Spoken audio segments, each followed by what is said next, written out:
Welcome to Coastside Poetry. Thanks to those of you who've Zoomed in and those who are watching on YouTube. We meet either physically or virtually on the second Tuesday of every month to celebrate spoken poetry. I'm Diane Limumi, and Steve Long and I are your hosts this evening. Our featured poet event is being recorded and streamed live onto YouTube as we speak. So anyone can look at it later. We'll be posting the link on our website, coastsidepoetry.org. This evening, we welcome San Francisco poet Eileen Malone. Eileen has published poetry in over 500 literary journals and anthologies, a book on writing groups by Wiley, a chapbook from Poets Corner Press, a book-length collection by Ragged Sky Press, and most recently, one by Kelsay Books, Aldrich Press. She lives in the San Francisco Bay Area. And now, please welcome Eileen Malone. Oh, there I am. Thank you so much. That was a lovely introduction. I like to begin most of my readings with this little sort of sentence phrase. Some of my poetry that says I am I is really not me. And yet some of the poetry that I read that is in the voice of somebody else could be me. So I give myself the freedom to explore the experience in the poem, as well as giving everyone the experience without being quite sure, is that really something that happened to her or not? The first group of poems I'm going to read are what I call family poems. Again, remember what I said before. Some of these people are me. Some of these people are other people that I'm sharing their experience. The first one is Mum's Ashes. And that I can tell you is for sure my mother. The cremation service people said they don't allow that anymore, forbidding us to scatter my mother in their columbarium rose garden where we'd planned on her joining my father. But now her ashes rest in my house, in an urn, in a velvet pouch on the top bookshelf, along with a variety of framed photos of her young self, and tied with silk all the cards she received when she died. I sit in my recliner beneath her, wonder aloud when I'm going to, and how am I going to, whatever is left, what will scatter us together. Lovely, I hear her say, save you the trouble of sneaking into the mausoleum at night and risking arrest for spreading what's left of me. Cheers, Mom, I answer, raising my glass in a toast to the cremation service people. See, breakers of promises, renegers, in spite of and because of you, we chat daily, Mum and me. Slante, she sings songs back to me. And after the whiskey, a nice cup of tea should do the trick. Absolutely, I say, going off to put on the kettle.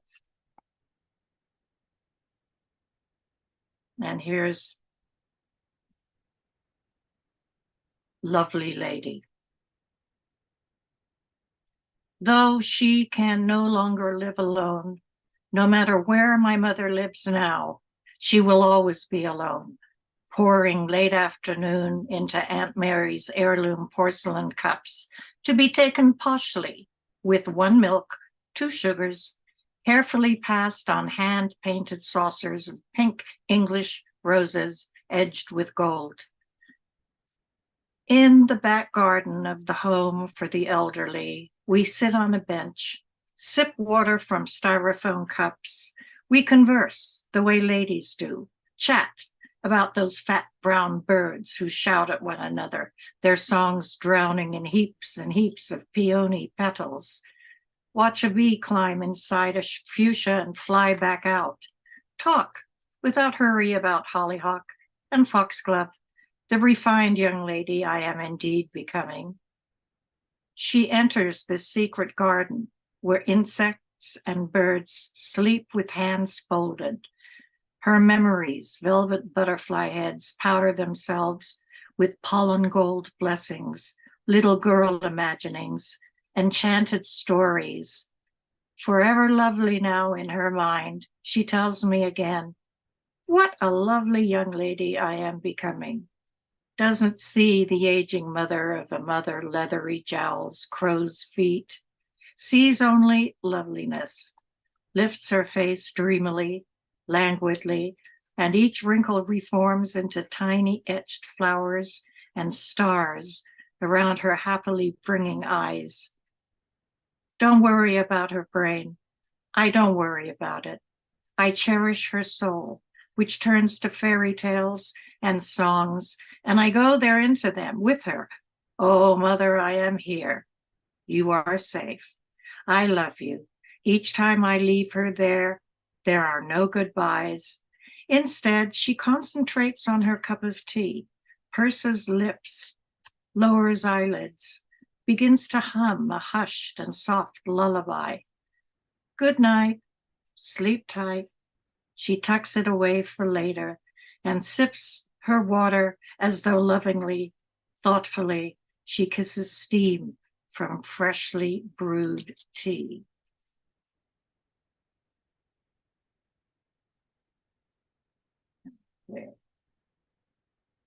And now here's a father poem. Potato Eyes. No need to shout my name to repeat the call in this house where, when anything warm boils, tears stream miraculously down the insides of windows before which I stand, obediently, stiff as I was taught, look beyond him, through the lace living room curtains that hang in eternal limp and damp submission. He's drunk, repeats phrases from older monologues. I drop my chin, mumble obligation and duty, talk. Must peel the potatoes before mother gets home. I explain softly, excuse myself, want to scream, to run away from his wretchedness, his flailing. As always, he reads my mind, damns the spuds to hell, orders me to sit down now, prepares to retaliate, clenches a fist, crunches a tear down his face, jabs my aura with a cigarette, me loverly daughter who lazes and slops around, willna do as she's told. Behind him, foggy skies fall like silk parachutes to be pierced on cathedral and church spires. I think crucifixes don't scrape heaven, they puncture it. I also think of my mother, how she explains his abandoned, betrayed soul, his love for us. Think of anything but his words that claim me, disown me, praise me, curse me. Then it's over. And everything glass is weeping except me. I'm not allowed satisfied, bawling like the pot of ham and cabbage that boils away as I set the table quietly, alert and listening. Monday Night Boxing is announced on television. Tonight he'll eat dinner on a TV tray in there. It's really over. The bloodletting is at last over, and this time I feel less than last time, except for the sting of duty and perhaps relief that there are potatoes still waiting to be peeled.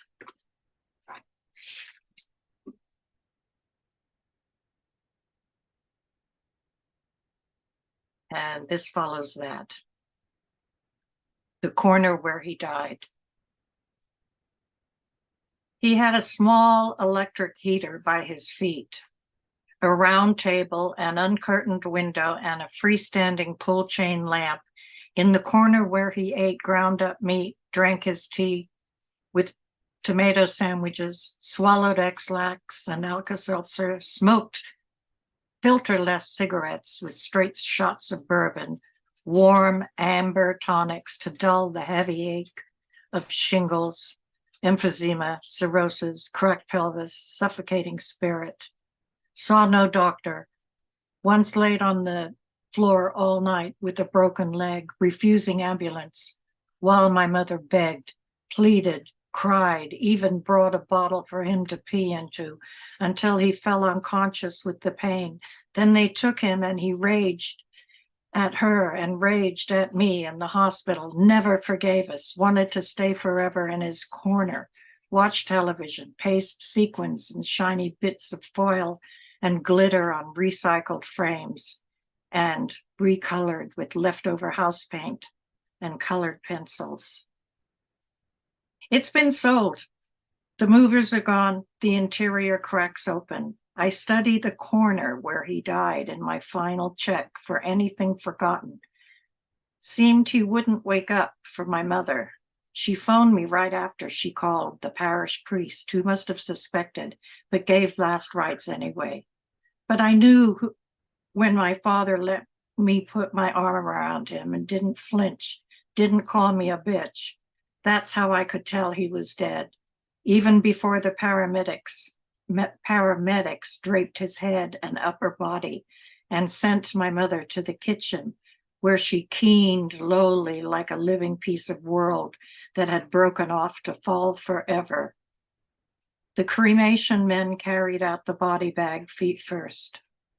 I traveled from her to his corner until all that was left of him on the ochre vinyl sofa was a small mound of watery shit in a chrome bedpan, which my mother emptied before kneeling down to pray for his soul, telling me later how a halo of light appeared in his corner ceiling above her, a fleeting shimmer of recognition, of appreciation.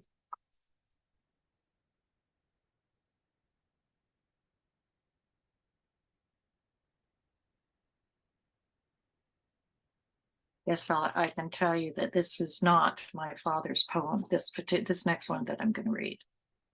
It's my friend's father poem. Let her have him back. In the National Cemetery, she talks about her dead husband, the veteran, my father, as though he's been distinguished, canonized, as if death has resurrected him from his post-war pub-fed distended stupor as a benign, magnanimous demigod. I could scowl, interrupt, bring up my memories of him passed out on the sofa, falling into birthday cakes, Christmas trees, the curses and fists of hangovers, but I don't mind. Instead, I nod at pools of morning beginning to glitter in the grass. What do I know of her capacity of love for him, or even my capacity of love for her? Let her be, let her have him back, movie star roguish, dashing soldier, freshly shaved, combed. The spring sun backlights her silver hair, orthopedic shoes, aluminum walking stick. In this field of white headstones, she looks like a statue of a tired, awkward angel, beatifically smiling, a mute thank you at my self-imposed silence. And sometimes it crosses my mind that my parents could only be the kind of parents they are or were because of the kind of parents they had. And some of the strife that life gave them to deal with. And yet at the same time, there's a nostalgia and a softness. And that's this poem. And this is written by the son of the mother. It's called How She Brushed Her Hair. I would watch her sit on the edge of her bed, the reflection of my barefoot boy self, out of range, in her dressing table mirror. Watch my beautiful mother brush her blackly beautiful hair, the kind of hair that begs to be taken out dancing. And when I think of dancing, I think of her step, light ankled like wild sika deer. I remember how she brushed her hair up from the mystery that was herself, catching it, twisting it into a Celtic knot, singing with blackbird voice, her throat whiter than any lily wet with sun. But that was then, and this is now. Before she stopped singing, dancing, banished me from sitting on that same bed. She refused to rise from it. She let the tangles wither in her hair, tossed in fever and delirium, and she began to die, and die, and die, and die. And all I want to do is write about her hair, the kind of black hair found only on young Irish women, straight hair, silken, in its awful glamour of black, how I would sing into the harp of it, silvered with sheen, and how she would sing back, kiss me to sleep, her midnight black hair, a halo of incessant scent of daffodil breath, tea leaves, lily of the valley. Sometimes when the boy becomes the man, we have to change the truth in order to remember someone the way we want to. Sometimes we have to turn the mirror to the wall. That's the family stuff. Not all my stuff is that heavy. A lot of it is, though. Let's see.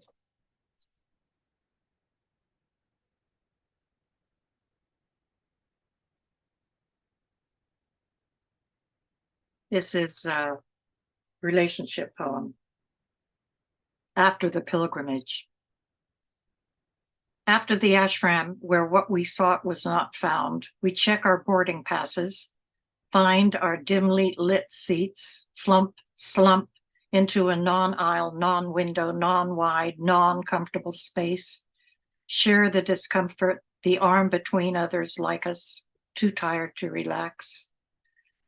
We fly the night in an airborne silver tube, not the flying machine described in Sanskrit text, more a silver cylinder holding a cabin of pressurized strangers, blankets, coats, jackets, from which bodiless heads protrude, heavy with sleep, soaked dark with it, and occasional jerks to find comfort, legroom. Perhaps we shouldn't have gone, our gurus sending us home, ragged and exhausted, but there is this faint willingness to split ourselves open, break again that which is already broken.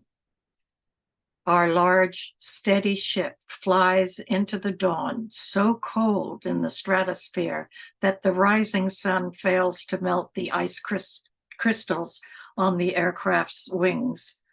Someone below looks up at the sky, sees white contrails that fade to tracery of anise flower as slight as a white airline crack, as invisible as the tiniest hair of Fisher in an uncut opal.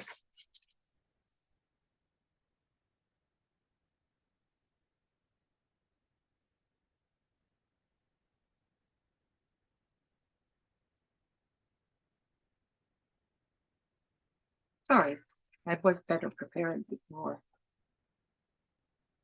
I love birds. I write a lot about birds. I hear them when other people don't. I don't know, I just zoom in on them.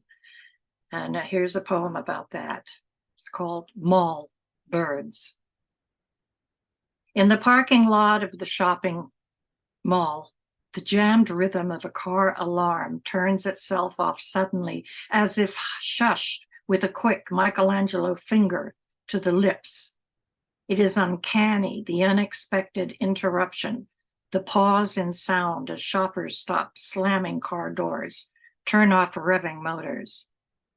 How there and then, for a brief, quiet space, the twitter of birds can be heard calling out from green branches of strategically planted shade trees. and bird song charges the air, chirping, warbling melody after melody, like blood pumping into and out of a beating tarmac heart. Even as human babble resumes, the birds continue to sing full-throated, a cappella, musicalities, a proof of presence, of territory, unheard by mothers scolding, children screaming, giggling young girls screeching. No one hears the songs. No one listens. A plane flies much too low, roars its flight as birdsong pours sweet sounds into strands of gasoline fumes that rise from parked cars as song vapors. No matter, the songs teach musical calls, continuance, and the birds sing, because simply said, they cannot not.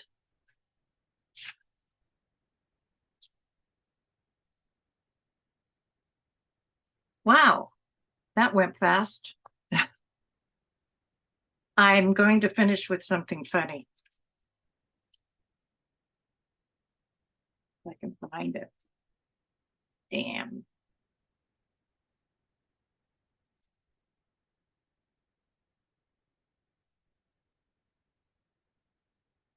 Here we go. Bottom drawer. Searching the bottom drawer of his desk for a rubber band, I find paper clips, Band-Aids, a box of condoms, a spiral-bound notebook with half the pages torn out, a box of condoms, TV remote controls from TVs long gone and then dumped, a box of condoms, a pencil in need of sharpening, it's dirty, worn, erasure hard, useless. I believe I'll stop here where it matters, because there's no such thing as a finished poem. That's it.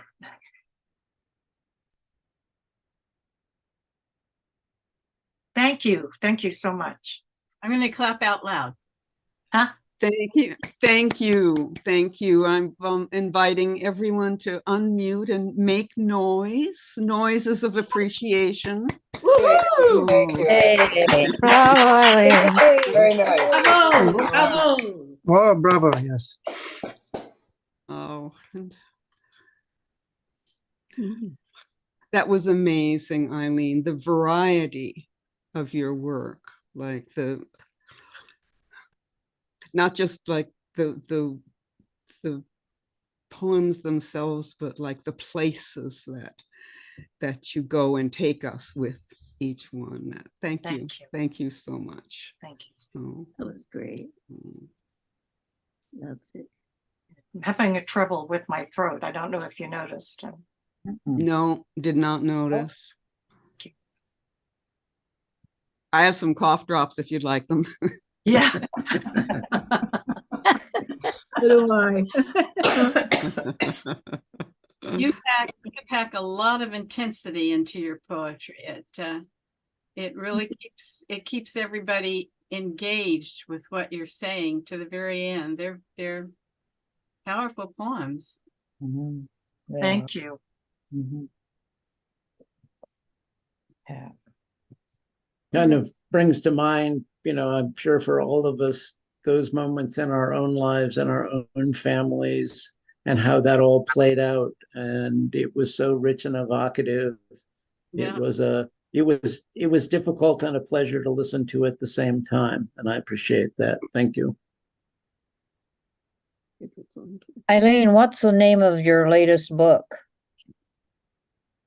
Oh gosh. What is it? Where is it? I'm dealing with COVID long. Oh, I think I know the title. It's Could you I help saw me? it in Kelsay Books. It's it might be me, but I am unsure. Yeah. Okay. Thank you. Thank you. I'm having a really hard time remembering stuff. Just visited the doctor today and Did you say you had long COVID? yeah, Yeah, my daughter has that.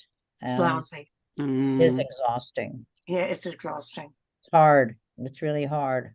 Yeah. Mm. Thank you for coming tonight. Yes, thank you so much.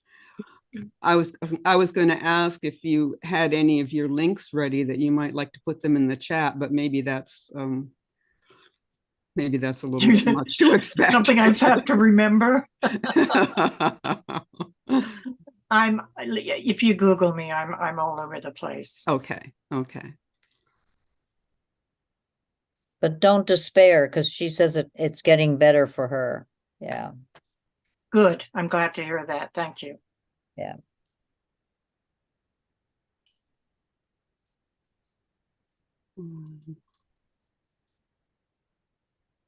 It's kind of rough to read some poetry, but I also have a lot of mental illness poems that was really hard to put into a chapbook because people would say, I don't like that kind of poetry. It's too rough. Mm. And a dear friend of mine just lost her husband, and she's been writing enough for a new chapter because it was a suicide. Mm. And she's getting the same feedback out there. We don't want to hear that kind of stuff, but it's part of life. It's part of it. Yeah. I wonder if there aren't some small presses that open themselves specifically to that kind of work, writing from deep pain. I wonder. I mean, Yeah, it seems like a niche that is just waiting to be filled because so do many. you want to curl up with a little booklet of poetry that really hurts you to read it? Mm. Sometimes. Yes, Yes. Yes. yes. Why? Catharsis. And Yeah. maybe Yeah. greatest value in writing that kind of poetry is just writing it. Yeah, that's my therapy. But part of the therapy too, I think, is that it's heard, even if only one person. Yeah. There was one piece that I read a long time ago that was very strange. It was about a suicide, and I had found that that the general tone was, go away with that. And at the end, I said, all I want is for a woman to come up to me and put her hand on my arm and say, I know exactly how you feel, and mean it. Yeah. And damned if that didn't happen after the one time I read it in public. And it was like the box clicked shut, and I don't know, I can't describe it, but it was like I could kind of move on. Mm-hmm. Anyway. My own feeling is that poetry is a space in which you can say the darkest, most dangerous things you have. And not only is it permissible, it's necessary. I think if you suppress aspects of your life and your experience, then what's left over becomes less meaningful and has less impact.